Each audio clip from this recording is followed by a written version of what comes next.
आजकल हर तरफ से नए नए दावे सुनने को मिलते हैं। कोई कहता है कि कॉफी पीने से हाइट बढ़ती है, तो कोई कहता है कि मूत्र पीने से इम्यूनिटी मजबूत होती है। कोई सोने को पानी में डुबोकर पीने की सलाह देता है और कहता है कि इससे सारी बीमारियां दूर हो जाती हैं।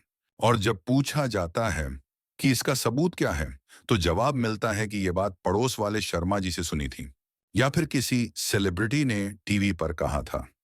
कभी कभी तो बस ये कहा जाता है कि ये तो हमारी संस्कृति का हिस्सा है, लेकिन विज्ञान के लिए सबूत का मतलब कुछ और है। ऐसी जानकारी जो परखी जा सके, दोहराई जा सके और तर्क के आधार पर खरी उतरे।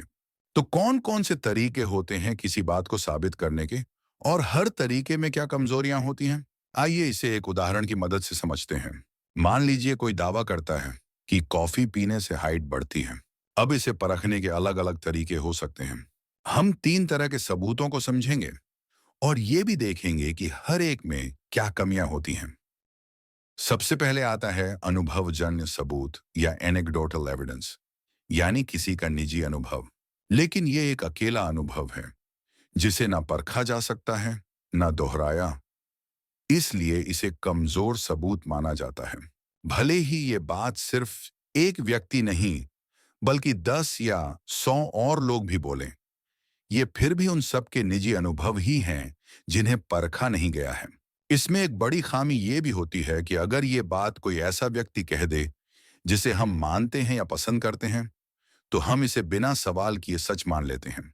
इसी वजह से इसे सबसे कमजोर प्रकार का सबूत माना जाता है। दूसरा है निरीक्षण आधारित सबूत या ऑब्जर्वेशनल एविडेंस। मान लीजिए किसी स्कूल में देखा गया हो कि कॉफी पीने वाले क्लास में सभी की हाइट थोड़ी ज्यादा थी। ये पैटर्न जरूर दिखाता है, लेकिन इसके पीछे क्या वजह थी वो साफ नहीं होता। हो सकता है उन बच्चों की डाइट बेहतर थी, उस क्लास को एक्स्ट्रा एक्सरसाइज पीरियड मिलता था, या उनके माता पिता की हाइट पहले से ही ज्यादा थी।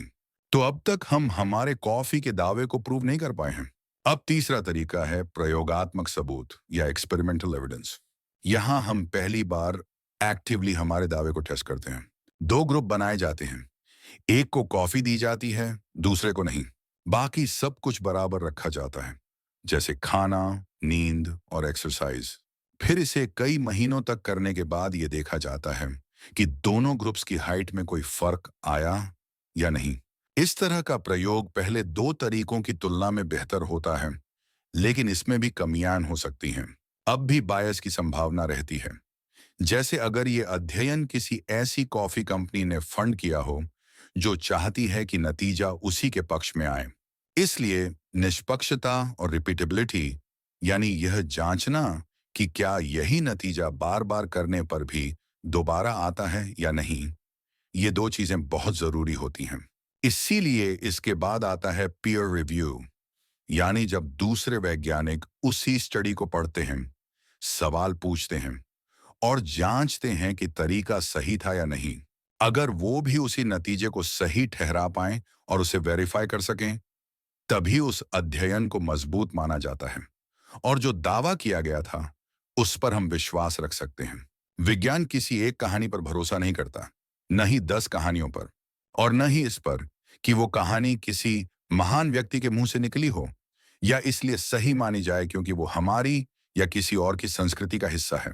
जब तक कोई दावा परखा ना जाए, दोहराया ना जाए और तर्क के आधार पर न टिका हो, वो बस एक कहानी ही रह जाता है। हम अपनी संस्कृति पर गर्व करते हैं और ये गर्व होना भी चाहिए, लेकिन कई बार इसी गर्व के चलते हम बिना सवाल किए दावों पर यकीन कर लेते हैं और इसका नुकसान हमें ही उठाना पड़ता है, कभी आर्थिक रूप से तो कभी हमारी सेहत पर असर पड़ने से। इसीलिए जरूरी है कि हम हर बात पर सवाल करें। इस चैनल पर मैं कोशिश करूंगा कि आप तक सही जानकारी पहुंचाऊं और आपको जिज्ञासा का महत्व समझाऊं। मेरी लड़ाई झूठ और धोखाधड़ी के खिलाफ होगी, किसी संस्कृति या देश के खिलाफ नहीं। इसमें अगर मुझे आपका सहारा मिले तो मुझे बहुत खुशी होगी। मुझे कमेंट्स में आपके विचार बताएं और इस वीडियो को लाइक और सब्सक्राइब करना न भूलें।